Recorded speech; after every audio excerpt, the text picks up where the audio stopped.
Hello বন্ধুরা, কেমন আছো তোমরা? তো তোমরা অনেকে আছো যে গ্র্যান্ড মাস্টার উঠতে চাইতেছো, কিন্তু তোমরা কিন্তু গ্র্যান্ড মাস্টার উঠতে পারতেছো না। তো আজকে আমি তোমাদেরকে দুইটি টিপস দিব, এবং সেই টিপস অ্যান্ড ট্রিক্স ফলো করলে কিন্তু তোমরা কিন্তু এই যে গ্র্যান্ড মাস্টার প্লেয়ারদের মতো রেজিয়নে গ্র্যান্ড মাস্টার উঠে যাবে, আর আমার মতো করে একের পর এক প্রত্যেকটা ম্যাচ উইন করতে পারবা। তোমরা কিন্তু অনেকে আছো সারাদিন খেলার পরেও কিন্তু উঠতে পারো না। এই যে দেখো, আমি কিন্তু মাত্র কয়েকটা ম্যাচ খেলেই হিরোইক থেকে মাস্টারে উঠে গেছি। তো এখন থেকে কিন্তু তোমরা সবসময় দুইটা টিপস ফলো করবা। এই দুইটা টিপস ফলো করলে কিন্তু তোমরা সবসময় গ্র্যান্ড মাস্টার উঠতে পারবা। তো এই জন্য তোমাদের দুটা টিপস ফলো করতে হবে। একটা হলো শর্ট রেঞ্জে খেলা, একটা হচ্ছে লং রেঞ্জে খেলা। তো তোমাদেরকে আমি প্রথমে দেখাবো শর্ট রেঞ্জে কিভাবে খেলতে হয়। শর্ট রেঞ্জে খেলার জন্য তোমাদের দরকার একটি ভালো ক্যারেক্টার কম্বিনেশন। তো তোমাদেরকে আমি প্রথমে দেখাবো ক্যারেক্টার কম্বিনেশন হিসেবে তোমরা কি কি নিবে শর্ট রেঞ্জে খেলার জন্য। তো সর্বপ্রথম তোমরা নিয়ে নিবে অ্যাক্টিভ ক্যারেক্টার হিসেবে তোমরা নিয়ে নিবে তাসওয়া ক্যারেক্টার। তো তোমরা কিন্তু তাসওয়া ক্যারেক্টার এবিলিটি কিন্তু অনেকে জানো না, তো তোমাদেরকে আমি দেখাচ্ছি। ম্যাচে যখন তোমরা কোনো এক এনিমিকে তোমরা যখন নক করো, তাহলে সাথে সাথে কিন্তু এই ক্যারেক্টারটা অ্যাক্টিভ হয়ে যাবে।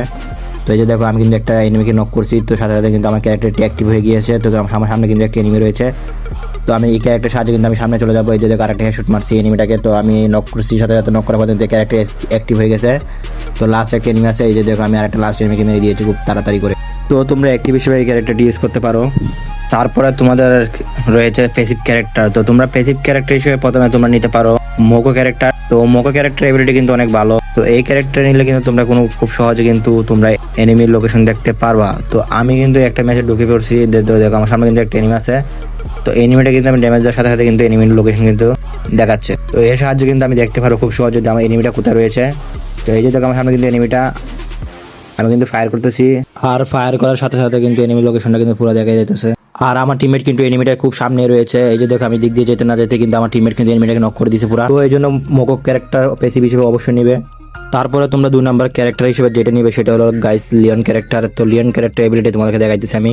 তো লিওন ক্যারেক্টার কিন্তু খুবই উপকারী। যখন তোমরা এনিমিকে ফায়ার করবে, তখন যদি তোমাকে ড্যামেজ দেয়, তাহলে কিন্তু তোমার কোনো প্রকারের মেডিকেটই করতে হবে না। তখন এই যে দেখো, তোমার কিন্তু এইচপি কিন্তু অটোমেটিক বাড়তে আছে। তো তোমাদের কিন্তু ওই সময় কিন্তু তোমাদের মেডিকেট করতে হবে না, তোমরা কিন্তু অটোমেটিক এইচপি পেয়ে যাবে।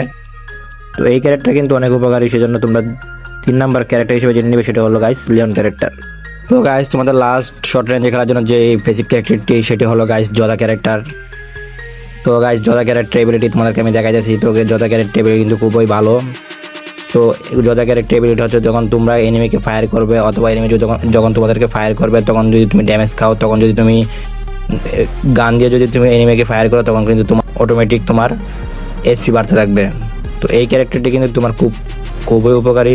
তো গাইস, আই হোপ তোমাদেরকে বুঝিয়ে দিয়েছি শর্ট রেঞ্জে খেলার জন্য তোমাদের কোন কোন ক্যারেক্টার নিতে হবে।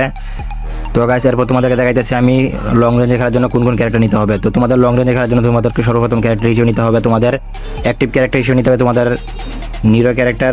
তো গাইস, নিরো ক্যারেক্টার পরে তোমাদের প্যাসিভ ক্যারেক্টার নিতে হবে, সেগুলো হলো, তো তোমরা প্রথমে নিয়ে নিবে তোমরা প্যাসিভ হিসেবে মারো ক্যারেক্টার। দেন তোমরা মারো ক্যারেক্টারের পরে তারপরে সেকেন্ড নাম্বারে নিবে তোমরা লুনা ক্যারেক্টার।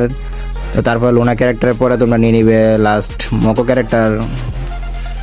তো গাইস, মোকো ক্যারেক্টার এগুলো সবগুলো নেওয়ার পরে তোমাদেরকে দেখা যাচ্ছে তোমরা এই লং রেঞ্জে খেলার জন্য তোমরা কীভাবে খেলবে এই ক্যারেক্টারগুলো দিয়ে। তো তোমরা কিন্তু প্রত্যেকটা ম্যাচে প্রত্যেকটা রাউন্ডে কিন্তু তোমরা সবসময় লং রেঞ্জ থেকে খেলবে। তো লং রেঞ্জ থেকে খেললে কিন্তু তোমরা কিন্তু এই ক্যারেক্টারগুলো দিয়ে খেললে কিন্তু খুবই উপকার হবে। তো যেমন ধরো, আমার টিমমেট কিন্তু দিক দিয়ে ফাইট করতেছে, আমি কিন্তু এই দিক থেকে আমার টিমমেটদেরকে কিন্তু আমি এখান থেকে সাপোর্ট দিব। তো এই দিক দিয়ে দেখো, আমি কিন্তু নিরো ক্যারেক্টার কিন্তু মেরে দিচ্ছি। তো এই দিক থেকে কিন্তু হালকা হালকা করে ড্যামেজ খাইতেছে, প্লাস আমি দিক থেকে কিন্তু দূর থেকে কিন্তু আমি লং রেঞ্জে গান দিয়ে কিন্তু আমি ড্যামেজ দিতেছি একটু একটু করে। তো ওই যে দেখো, আমি কিন্তু একটা এনিমিকে কিন্তু পুরাই নক করে দিয়েছি। তো কিন্তু ওই দিক দিয়ে কিন্তু আমার টিমমেটও আছে, প্লাস আমি 2টা এনিমিকে নক করেছি দেখো এই দিক দিয়ে। তো এইভাবে করে কিন্তু তোমার এই ক্যারেক্টারগুলো নিয়ে কিন্তু তোমরা লং রেঞ্জ থেকে খেললে কিন্তু খুবই উপকার হবে। তো দেখো, ওদের প্রায় 3টা এনিমি নক করে দিছি, আর আমার টিমমেট কিন্তু এদিক দিয়ে লাস্ট আরেকটা এনিমিকে মারে দিবে। তো ওই এনিমিটা কিন্তু লাস্ট ছিল, তো আমি লাস্ট আরেকটা নিরো ক্যারেক্টার কিন্তু অ্যাক্টিভ হয়ে গেছে, তো আমি এটা ক্যারেক্টারটা মারছি। তো এই ক্যারেক্টার মারার কারণে কিন্তু পুরো টিম ওয়াইপ আউট হয়ে গেছে।